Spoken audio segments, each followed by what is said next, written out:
Good tackle.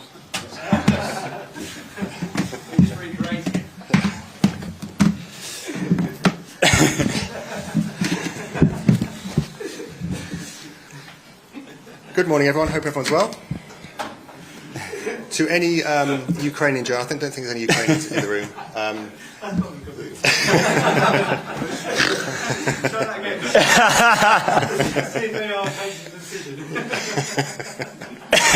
Okay. Funny. Okay. Okay, let's go. Let's go. I think if the cameras are ready at the back, we'll kick off with Alex from the BBC. Hi, Mikel. Hi. Your unbeaten start to the season was ended at Bournemouth. What did you say to the players after that game, and what's the message ahead of the match against Shakhtar? Well, very clear. Puts a bit of perspective into the situation. Obviously, we want to win in any context. The reality is that we have made that context very difficult to ourselves. It was very difficult already with the amount of players that we had out on the schedule and the games that we had to play. But that's the reality. And for that game, we didn't get away with it. We could have done, and it could have been a very different narrative. The reality is we didn't. And now the context is that we have lost one game in 6 months. And, okay, now we have to win again, win the context that we have lost for the first time in 6 months. So let's show it. That's 3 red cards in Premier League games. There's been lots of talk around your side's disciplinary record. Do you think your team has a problem with discipline? Well, I mean, playing with 10 men, obviously there is an issue. The truth is when you analyze the 3 very different actions and the outcome of them, the reasons are very different. Regardless of that, we cannot continue to play with 10 men, especially at this level, and you see how we're struggling. All the teams have to win football matches. When you want to do it against 10 men for 65 minutes, the task becomes almost impossible. So we need to eradicate that. It's clear why, the reason, and how. It doesn't matter. We have to focus that it has to happen. You have to play without Martin Odegaard and Bukayo Saka. Are they any closer to being back and available? And if they're not, do your team have to learn how to play without them? They are closer, and they're both progressing really well. Martin is still not fit. With Bukayo, let's see how he feels today and the training session that we have later on. Paul from Sky. Mikel, you mentioned that was your first defeat in 17 matches. In terms of the bigger picture, did that form part of your discussions with the players since the Bournemouth game? And also, what have you said to them about eradicating those kind of mistakes that the likes of you and Declan Rice have talked about after that? Well, I think we are already aligned, that we cannot continue to play with 10 men. That's fine. Easier to get it, to say it than to get it done, because there are very specific moments that have produced that situation. But is reacting. You have a defeat. Okay, it's part of the game, it's part of the sport. It happened in very specific conditions as well. Let's move on. Take that pain that we still have in that tummy, use it for tomorrow night. Yeah, it's obviously a quick turnaround for another game. Talking about your opponents for this, Shakhtar Donetsk, how much sympathy do you have for them in the way that they're having to prepare for games at the moment, given the circumstances they're in?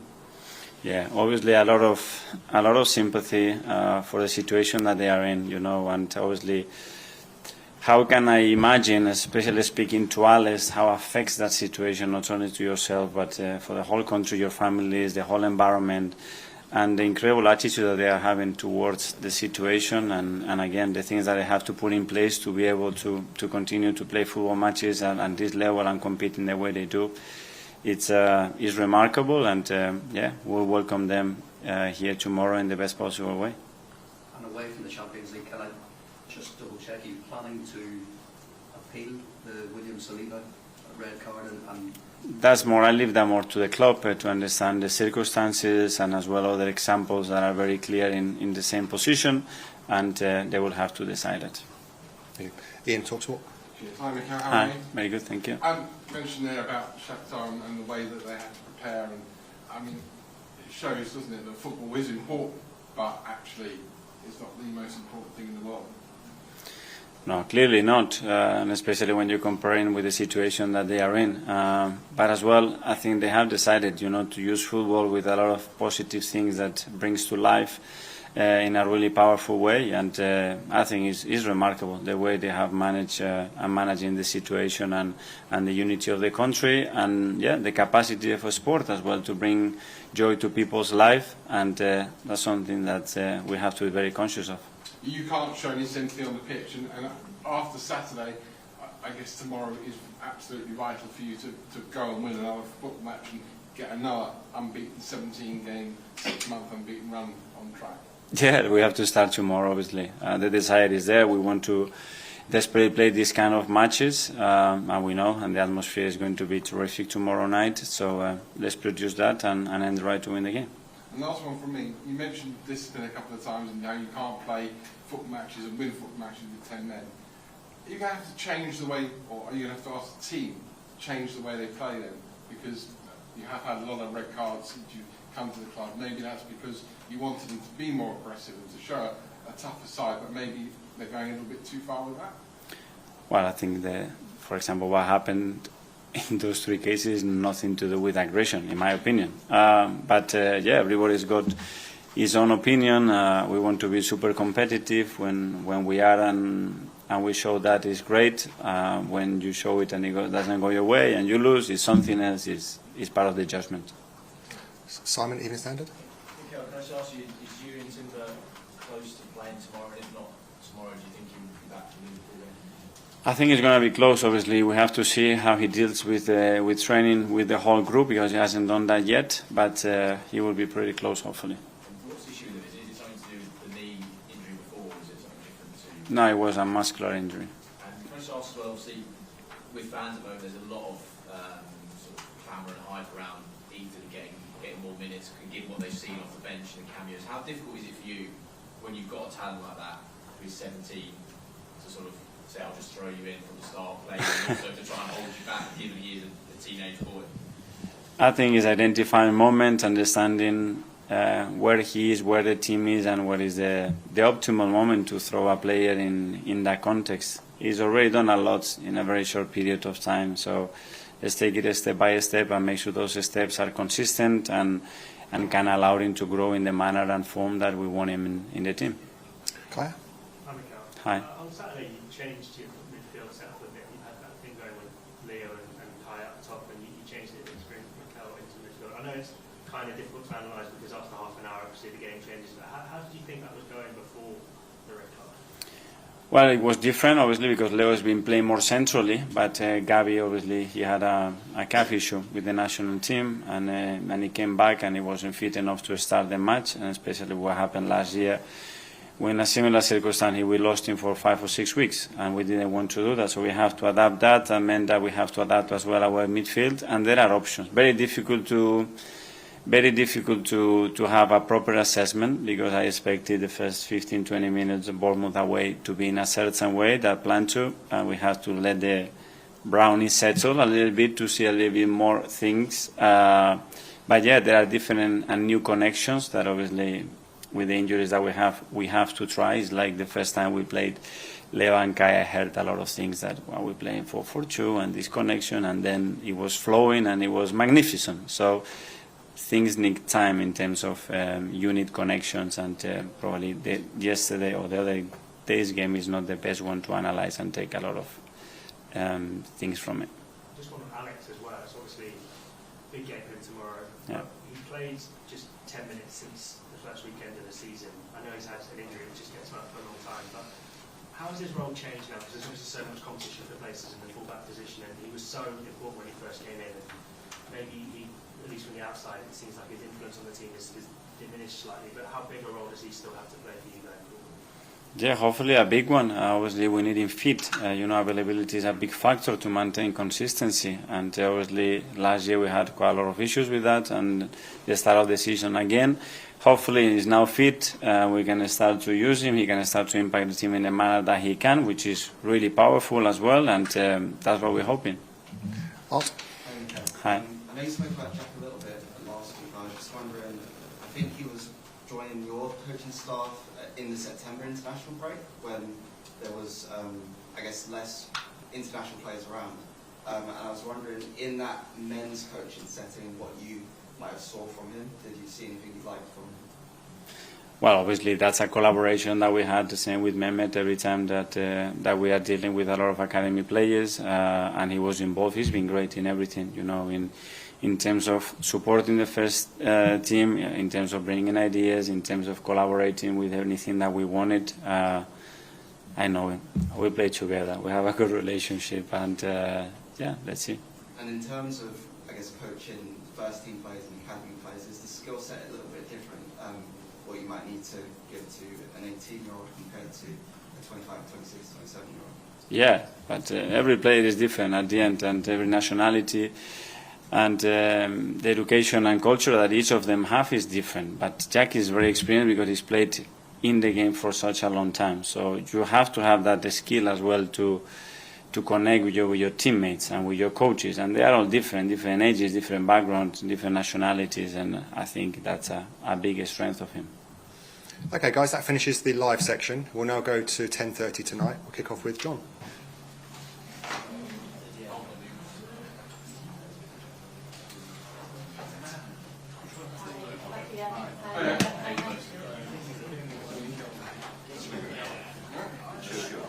After you.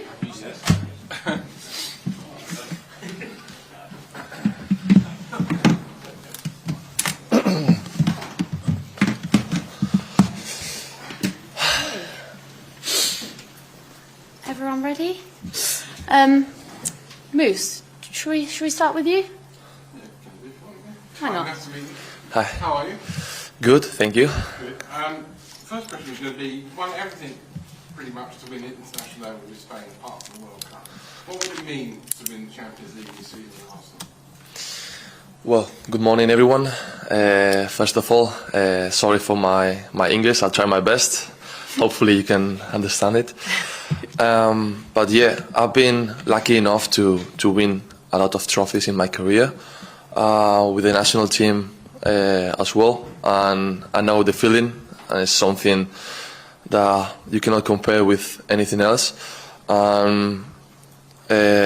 Knowing what is this club about and how big is not only Champions League but winning trophies in general, winning the Champions League here will be amazing. Obviously, there is still a long way to go to achieve that, but I think we have the basics, we have the players, we have the mentality, and that has to be the goal, the ultimate goal. So hopefully we can start by tomorrow winning and keep on growing and building up from when the stage is the final, hopefully.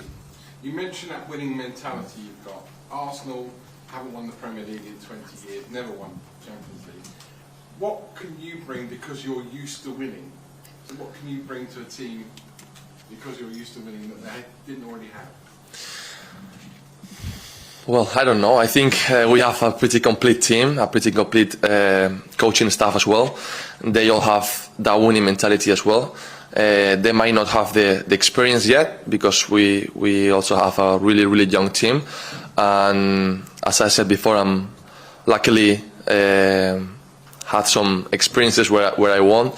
So yeah, just the experience, when you have the moment of truth, when you are in the final or in the semi-finals, to be able to keep that mentality, to keep that calmness, and try to do whatever you are doing in a daily basis, what has made you get to that stage. And finally, from me, you're a sympathetic human being like everyone else. Shakhtar Donetsk, Mikel Arteta was talking about it in his press conference. You know, they can't have the same preparation as you because of the war in Ukraine, what have you. Just outline for us on a level, player to player, how sympathetic you are to their plight. Well, a lot. Obviously, sitting right here, I cannot even think about what they must be feeling or what their life is like. But obviously, we are very empathetic, and I wish them all the best, obviously, for their career, for their life. Hopefully, these situations stop as soon as possible. But obviously, we cannot control that from here. We will try to host them in the best manner possible. And yeah, that's it. Thanks, Miss. Thank you. Paul? Hi, Mikel. Mikel, the defeat against Bournemouth was Arsenal's first loss in 17 matches. So how good is it to have a game so quickly after a weekend like that? Yeah, it's always good when you lose a game. It's always bad when you win, because this is football nowadays. You don't have time to think about the last game, about the last action. You always have new things coming, new challenges, and it's really good to have a game now. We can try to win, try to give our best versions in front of our fans, and try to not erase, because obviously we have to think about it and try to get better and learn from the mistakes. But yeah, to have a new feeling. What has Mikel Arteta said to you as a group of players since the Bournemouth game about eradicating some of these mistakes? Yeah, well, for us it's always about winning, and Mikel knows that. Mikel is always telling us that we have to win in any context. And the thing is, we have the team capable of doing that. We have been playing in a very challenging situation for the last couple weeks, but obviously the coach told us that he's really proud of the effort, of how the team managed to play with one player less for almost the whole game. So yeah, it's about just taking the good things as well, not only the bad things, and with both try to improve for the next. Alex? Hi, Mikel. We haven't had too many chances to speak to you since you arrived, so how's it been settling at the club? It's been great. It's been difficult at the beginning, because nobody wants to get injured in the first session. Obviously, when you come here, you want to make an impact. You want to prove why they signed you, and you want to start building up that confidence and that relationship with your teammates. But yeah, I think after the injury, everybody helped me so much. Not only the players, but the staff, the fans as well. I felt the love immediately, and that helped me a lot to recover as fast as possible, and at the same time to build a relationship with the whole team. So I feel like right now I'm at a good stage. Obviously not at the best one, but I'll get there. You mentioned your injury, and Mikel Arteta said you're continuing to grow. So how long do you think it is before we'll see the best of you in an Arsenal shirt? Well, you never know. Hopefully soon. But yeah, I have still some things to do at the physical level, at the technical level. Obviously at the tactical level, there's a lot of things different from my old club. So it's just a process. I'm doing the best that I can to speed it up, and all the staff and the whole club is helping me a lot. And as I said, hopefully it's going to be soon. Sam? Obviously you've played Premier League football before, then had a 6-year break from it. Did it feel different coming back to it this weekend than it did when you were playing for Newcastle? Had it changed in any way, or was it just the same? It had both feelings. Obviously the atmosphere, the chants, the language, the smell of the grass, everything is the same. But football changes with time, players change with time, and I think I have changed from the player I was 6-7 years ago. And the tactics is just a completely different league now than what it was 7 years ago. So it's just a mix between same old atmosphere, passion for football, just loving the environment, yeah, but the evolution of football, as of tactics and how you play in the pitch, that's the main difference. I think because we're English and we're here, we always think, oh, the Premier League's the best, it's the fastest, the most competitive, the most intense. But you've got experience of other leagues too. true, do you think? Or the intensity? Well, I don't want to talk bad about other leagues or about this league, but every league has its differences. Premier League is obviously one of the best in the world, if not the best. The quality of the players, the pace, the rhythm, the atmosphere, everything is just out of this world.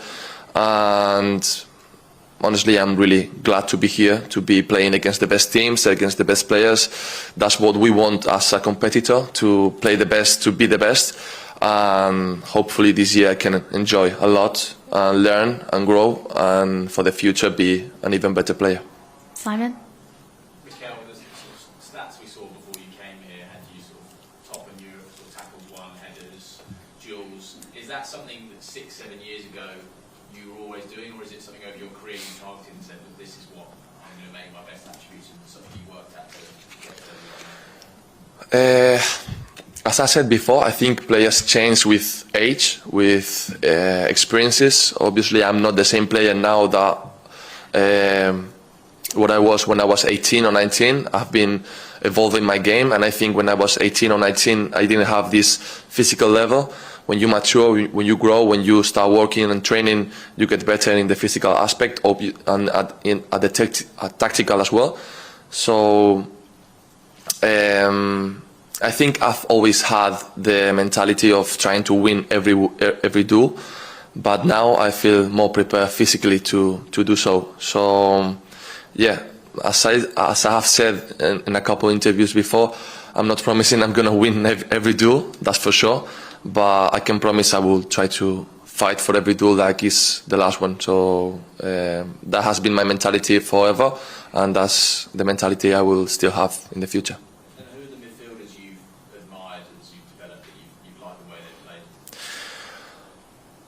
I've admired a lot of midfielders because luckily in Spain we have had like a couple of them. In England as well, the Lampards or the Gerrards, the Cesc Fabregas, Vieiras, all these kind of all-around midfielder that can play box to box, that can score, that can defend, that can win duels, that can dictate the tempo of the game. Those are the midfielders that I look up to. But in Spain, yeah, of course, the Xavi, Iniestas, that mentality of keeping the ball, try to play short passes, try to dominate the game through the ball and pass a lot. That was the kind of players that I admired when I was a kid. Just last, you mentioned Lampard there. Is that something you feel you have in your game? You have goals, obviously we know about attacking it, but you think going forward you have that element to add to this team? I hope so. For sure, that's one of the reasons I'm here, because I think I can be a threat in the opposite box, and that's something I need to work to get better at, because I know I can develop myself even more. I have a high ceiling, so of course goals are not the main thing for a midfielder, but if you can provide them, it's going to be a whole different thing for you as a player. So hopefully in the future I can get better than that, and I can score a lot of goals for Arsenal. We'll move to this side of the room with John. Hello, Mikel. Mikel Arteta said of you that you were a leader and had a real football brain. He was, incredibly complimentary about that aspect of your personality and your character. I wonder whether did you get that from someone? Was it, as a coach, been particularly influential that's made you think? And I just wonder whether long term you even see yourself going into coaching. Well, the first part, I've been lucky that my father was a footballer back in the day. And when I was growing up and I had 14, 15 years old, he became a coach, and he was coaching the academy teams in my boyhood club. And I would sit at home with him watching their games, and he would explain me things that happened in the game, more of a tactical aspect in the global team, whereas a player you only maybe think about you as an individual. And I think there was the first time I started looking at football as a whole, as a team, as 11 players against 11 players, and the whole tactics behind just the ball. And yes, I've been lucky to be coached by a lot of amazing coaches, and I've learned a little bit about every one of them. But Imanol Alguacil, the coach I had in Real Sociedad, was the one who woke me up or woke up the aspect of the tactics and the kind of mathematics of the game. And in the future, I don't know, I love the tactics, I love the football, I love being around football, but I see how coaches age, and I don't know if I want that for me. So let's see in the future. Don't try to retire me yet. I guess we saw a lot of you, and in the Euros, you obviously had a special time.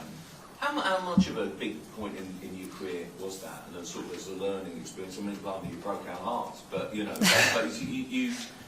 it was clearly a really special summer for your generation. Absolutely, it's been probably the best summer of my life because of a lot of things that have happened. But winning the Euros, for sure, it has changed my life to the best.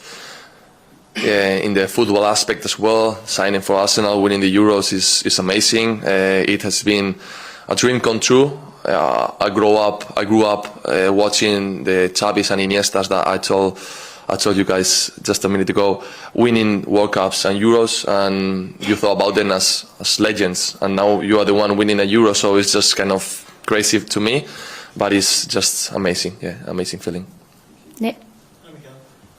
I don't know whether you saw, but last week, FIFA, the Players' Union, led a legal complaint against FIFA about the global matchday calendar and basically the number of games you guys are playing. They took legal action about it, and I thought, given that we're about to play a Champions League game in this big expanded new competition where there are at least 2 more games for you guys, maybe 4, I wonder whether you thought that's the only option now, or to take drastic action to ensure that you guys are protected and not playing too many games. Wow. Long question. Long question. About the games, it has been a difficult topic, a tricky topic for the past few months, if you would say. It's a difficult one because obviously we are players. I love to play football. I don't even care how much I have to rest or not rest, because whenever it's a ball in my feet, I feel happy. But at the same time, we are reaching a level where players are getting injured and the level of the game is not at the highest point because of resting. So I think it's in the best for everyone to, get to a point where we can keep playing, keep giving like spectacle, is it called? Because if players are not rested, there are going to be injuries. Everybody wants to see the big names perform and do all these amazing tricks and be high quality football. So hopefully we can get to an agreement and get to a point where everybody's happy and we can keep going and enjoying football. Do you feel on your body that the demands have got higher and higher and higher as the years go on? Do you think the demands have got higher in terms of how you feel it? Yeah, I've been playing European football for 6-7 years now in a row, so your body starts to feel it. Maybe when you have been playing for 1-2 years, your body don't even care about how many times you have to rest. But when you're getting older, you start to feel it. But right now I feel great. I come from an injury, so I don't feel tired at all. I just want to keep playing, keep improving my physical aspects, and just get to that level again where I feel 100%. Isam? Hi, Mikel. You come across quite mature. Where does that come from? Is there any particular experience or thing from your background growing up that's influenced that? Yes, as I said before, the fact that my father was a footballer back in the day helped me a lot, because he could give me a lot of clues or tips about how football life works. And at the same time, I went out away from home really young. I went to Germany, then to England, back to Spain. Now I move again, and those are experiences where you learn, when you are forced to learn, because you are 18 years old, you don't have your mother anymore to cook for you, so you have to wake up and start doing things by yourself, learn new languages, try to perfect your English, your German, and that's what I think makes you wake up and try to mature. Your fellow Spaniard David Raya has had an unbelievable start of the season in goal. What have you made of his performances, and could you envisage that spike in performances? Yeah, David is an amazing goalkeeper, an amazing guy. He has had an amazing season last year. He has started in an amazing form this year. That talks a lot about how strong he is mentally, and of course how hard he works physically. He's always pushing himself. I am lucky enough to play with him in the national team as well. You can see him performing really good there. He's always working hard even when he's not playing. So yeah, that's just a good example for everyone for what we should do. Just keep working, keep trying to push ourselves even if we are in a good position. So yeah, hopefully we can all learn. I think everybody has the same mentality as him, and we can start getting a better performances. Last couple, we'll start with Jordan. Hi, Mikel. In the past, Arsenal have been criticised for not being physical enough or making a bit weak. But now Mikel Arteta has built this team of giants. I mean, and you're one of them. Just how much does it make a difference when you're in that tunnel and you're lining up with your teammates and you're all 6 foot plus and down the opposition? Is it something that a team needs? Yeah, sometimes it's crazy, I'm gonna tell you, because I am in the corridors or in the training ground just walking, and back in my old club I used to be one of the tallest, so everybody was smaller than me, and now I look around and everybody's taller than me, so it's just, we look like a basketball team now. But yeah, I mean, football now is just changed, and now you need a strong team. Physicality is key. We need to be the most complete team possible. You need the physical aspect, the technical aspect, the tactical one. You need to be a total team if you want to achieve big things, as we do. So yeah, it's not only about being tall and big. It's always, as I said before, the mentality. If you're big but you don't go with the 100% of your intention to win the ball, it's just nothing. So the main thing is the mentality, and I think that we have that. And just with that size, you can then win set pieces and you can score from set pieces, and you must have seen that in training already. Just how good is this Arsenal team in terms of even in training, scoring from set pieces, and just how much work goes into it that you've seen already? Into set pieces or in general? Just set pieces and corners. Yeah, it's something that, as I said before, football is evolving, and set pieces is something that is evolving too. Everybody is paying a lot of attention to set pieces because it's a big part of the game, and you can win or lose a lot of games because of that. And here we try to train it a lot. We have the good staff members, we have the good players to do that, the physical advantage. Is something that if you try to get 100% out of it, you can win a lot of games. Last two, one with Art and then Kaya. Hi, Mikel. I was just wanting to ask about your time with Martin Odegaard at Real Sociedad, and what you remember of the young man that you were with. Could you envisage him becoming captain of a team like Arsenal, and also how you guys kind of play together in the field? It has been a long journey for him and for me. That finishes now playing together again. We played, I don't even know, maybe 4, 5, 6 years ago, and I saw him as this really talented kid that was just magic on the number 10 position. He made my job really easy because he's the one who moves really good on the pockets, and he turns, he plays quick. Me as a number 8 back in the day, I used to find him a lot, and he used to make my passes better. So yeah, it's amazing how he has evolved, how he has developed. Now he's a grown man. He's now the captain, the leader of this club, and you can see the maturity in his voice, in his acts, how he talks to people, how he behaves on the pitch. It's great to be back with him again, and hopefully we can keep building up that relationship, that connection that we had. And lastly with Kaya.